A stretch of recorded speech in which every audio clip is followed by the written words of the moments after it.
આજે મમ્મીની તબિયત ખરાબ થઈ ગઈ એટલે અમારે હોસ્પિટલમાં આવવું પડ્યું. જય શ્રી કૃષ્ણ ગાઈસ, કેમ છો? અહીંયા હું કપડાં ધોઈ કાઢું છું.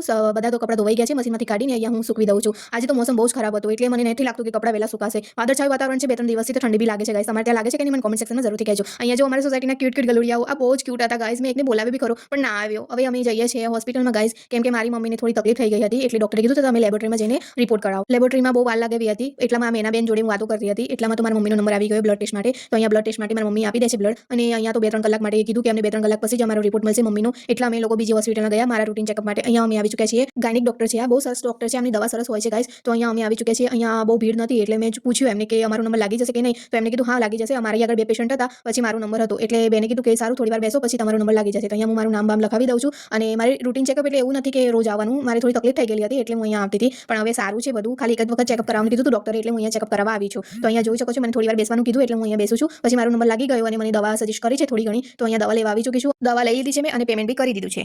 બહુ મોટો થઈ ગયો છે એટલે હવે મળીશું બીજા બ્લોગમાં. ત્યાં સુધી જય શ્રી કૃષ્ણ.